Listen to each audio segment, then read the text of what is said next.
Hello and welcome. I'm Ijoma Onyato. Tonight, defection drama in Benue State as Governor Samuel Ortom dumps the All Progressives Congress after his supporters stopped him from attending APC reconciliation meeting. Presidency insists ruling All Progressives Congress not bothered by federal lawmakers' defection from party, says action part of democratic change. Senator representing Kogi West Dino Melaye arraigned in an FCT High Court on 6 counts bordering on attempted suicide and attempt to escape from police custody. And over 200 people killed in a series of coordinated suicide attacks in southwestern Syria. On Business News tonight, organised private sector differ on Nigeria's proposed signing of the African Continent Free Trade Area Agreement. And on sports news tonight, Team Nigeria in medal rush at the 2018 Africa Youth Games after dominating canoeing, kayak, badminton and 5 other sports. From Abuja, PDP candidate in the Ortom governorship election, Ademola Adeleke, dragged to court over allegation that he has no primary school leaving certificate.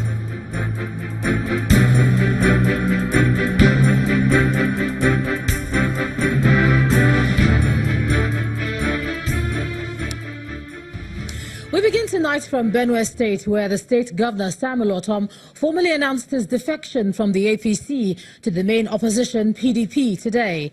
The announcement follows a protest by a coalition of Benue youths comprising over 40 groups who waylaid him at the entrance of the Benue State Government House, stopping him from travelling to Abuja to attend the scheduled meeting with the national leadership of the All Progressives Congress. Angry but coordinated, these youths are resolute and ready to defy all security checks at the government house in Makurdi to drive home their point. Their mission is to stop Governor Samuel Ortom from traveling to Abuja for a conciliatory meeting with the leaders of the APC. The convoy finally succumbs to their protest, but that was not enough. They also forcefully removed the flag of the APC on his official car, despite efforts by the police to stop them, while the governor watches.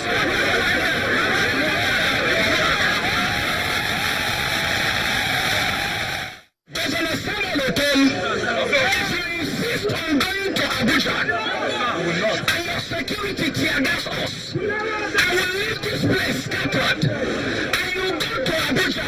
The rest assured that your alliance with Abuja will cost you the ticket in 2018. After appealing for calm, the governor addresses the crowd, promising he will not betray the confidence they have in him. Even if I go to Abuja, I meet with the leadership of the APC, they cannot change me. I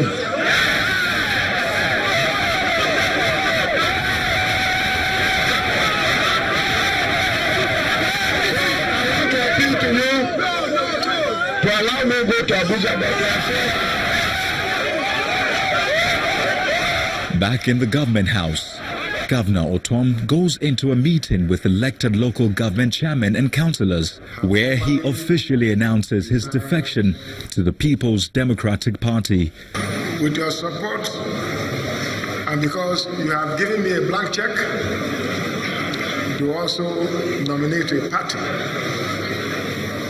that we can further fight to ensure justice, equity, and fairness for the people of Benue State. And let me formally announce to you that I'm now going to join the People's Democratic Party.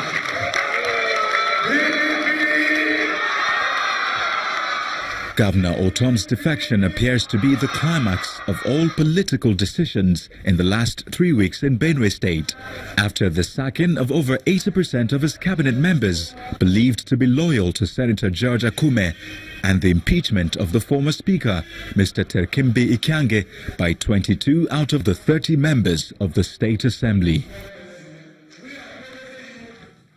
Meanwhile, the All Progressives Congress has described the defection of Governor Samuel Ortom as somewhat surprising, but believes it's not too late for reconciliation. A statement from the party spokesperson, Mr. Bolaji Abdullahi, says the national chairman of the party, Adams Oshomole, made efforts to address some of the grievances raised by the Benue State governor concerning the local politics in Benue State, and that the governor had left the meeting saying he was satisfied with the assurances given by party leaders. The statement adds that the APC will continue to maintain its position that it respects the rights of every citizen to choose their political affiliation, but expresses hopes that those who have left the party will rescind their decisions. And staying with party politics, the Minister of Information and Culture, Mr. Lai Mohammed, has given the assurance that the rift between the national chairman of the All Progressives Congress, Adams Oshomole, and the Minister of Labour and Employment, Dr. Chris Ngige, will be resolved. Mr. Mohammed disclosed this after the weekly Federal Executive Council meeting, where he noted that the issue of the defections by some members of the National Assembly was not discussed during the council meeting, but he reiterated the president's position that people are free to make their own choices as Nigeria operates a democratic system of government.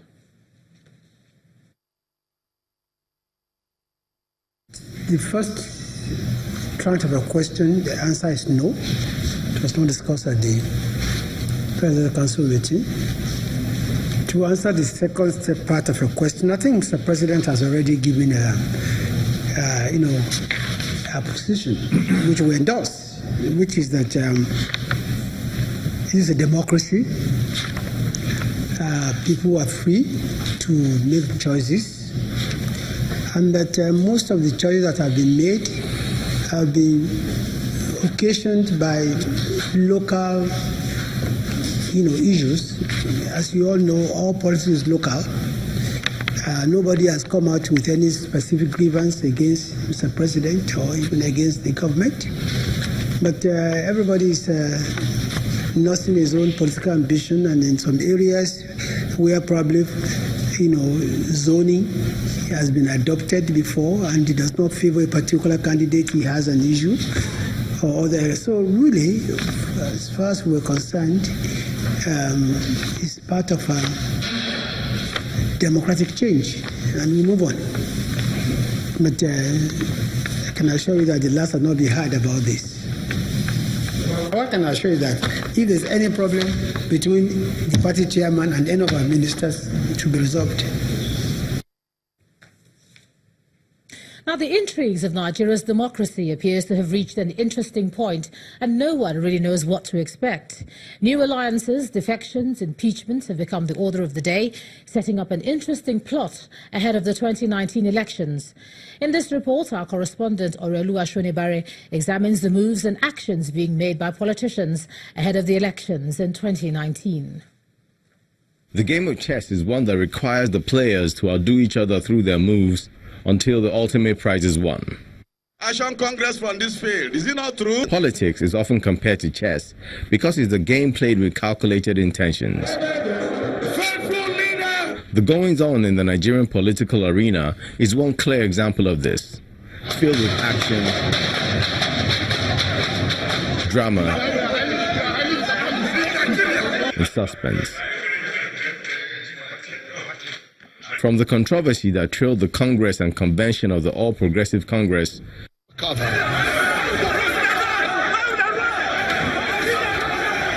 to the breakaway of its members to the reformed APC, APC, the setting of Omega alliances, threats of impeachment and impeachments,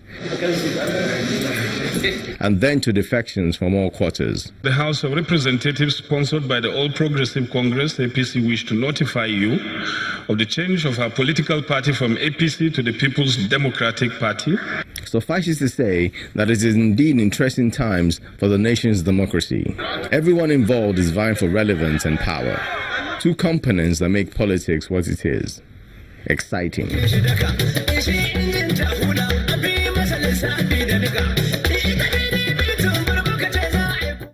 As they are silent players, noisemakers also exist, all making moves until the victor makes the call. Checkmate. Orolu Ashonibare, Channels Television News. Let's take a look at the implication of all our politics. And joining me is the Director of Center for International Advanced and Professional Studies in Lagos, Professor Anthony Killer. Thanks a lot for joining us on the News at 10. Thank you for having me. 1 week, looking at the wave of defections. You know, ever since it started, the national chairman, that's for the APC, has said he's not losing sleep. You see the Minister of Information and Culture saying, you know, this happens. But with Governor Ortom's defection today, do you think they should lose sleep? Should one eye be open? Well, I think they have said they're not losing sleep, but then they had a meeting at 2 a.m. So I think they are losing sleep already, because if you go for a meeting at 2 a.m. with one of the people leaving your parties, you're losing sleep already. But you see, beyond what they say, I think I speak like a teacher. What we look at is that the current spate of defection and indeed the disembarkment of the APC is a chronicle of a death pre-announced, because students of politics and scholars of history will tell you that this is something that was foreseeable and could have been predicted and perhaps avoided. Because what we should be looking at, what led to where we are today. Who did what to accelerate it? Who did what to avoid it? And what led to where we are today, in simple terms, is the crisis of the coalition. The APC went into government as a coalition. When you have a coalition in government, a coalition is a combination of different forces, interest groups, and identity groups. When you have a coalition, two options, history has shown us, is what you do. Either you have a very strong political party that liaises with government, represents this interest, and finds a center point. Or you have a strong government, head of government, that interprets the different interests and balances it with the national interest. That kind of head of government, that kind of president, will be very political, very partisan, and very participative. The APC gave us none of the two options. They are the weak, underfunded party led by an influential chairman up till the time Oyegun left. They had a president who was at best aloof to party affairs. He intervened only when things are late.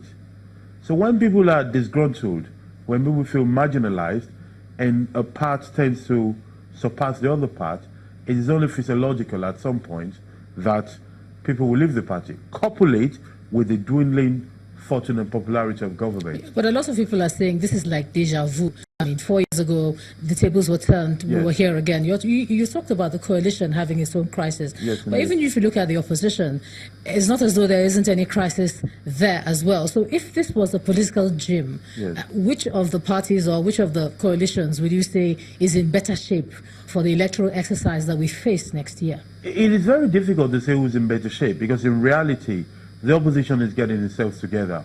For a long time, the official main opposition, the PDP, has gone to sleep. They were in disarray for a long time. Whilst the country was grappling with what was going on in governance, which was slow and confused for a long time, the main opposition was indeed AWOL. You couldn't find them. They were dealing with their own internal issue. But now they're coming back. You see, at the moment, Nigeria is politically divided into two parts. We must simplify. There's a tendency to... There's some people in Nigeria who have specialized in the art of making the symbol complicated for the purpose of obtaining nothing. It is not as complicated as they're making it. The country is divided into two. There are people who believe everything is fine. This is the greatest president they've ever had, and they want to reward this presidency and continue the way it is. There are people who believe that no, things are not fine, another way is possible, a better way is possible. That is the way to divide the country at the moment. So whether, you see the difference in all this, and we must say immediately, is between, again, politicians and citizens. Okay, let me quickly just ask you once again. The PDP seem to be in a good spot, according to them. Even if you listen to their publicity secretary, he came out looking very happy this morning. But of course, there is always that argument that they were at it for 16 years, and then the APC came in. And here we want them to come at it again. What is the guarantee? In all this, the people are just watching and looking and hoping that this PVC, that they say they have the power to do something different. What is the guarantee, this time around, that it's going to be different? Well, there is no guarantee. People just have to sit up. You see, if you really want a great nation, citizens need to be active. Politicians by themselves are not going to do anything great unless they're held accountable. Nobody is going to help this country unless you get the right people in place to do it. Citizens need to become active and vigilant. You see, in the middle of all this, I do not believe, and we should not believe whoever wants to make us believe, that people are doing things for themselves to the detriment of citizens. When there is chaos, confrontation, and competition among the political class, citizens have to gain. With all these defections going on, you know what's going to happen? Each group going to different things will talk more to citizens and listen to more citizens. Citizens now to look and say, now that you have gone to another party, now that you've defected, what do you have to offer me? They now have to look at them and say, who can do the job properly? All right, thank you so very much. Director of the Center for International Advanced and Professional Studies, Professor Anthony Killer. Always a pleasure to have you with us on the News at 10. Thank you. And in part two, after the break, amidst rumours of more defections from the APC, President Buhari meets with senators of the ruling party in the presidential villa. That's in a moment. Please join us again.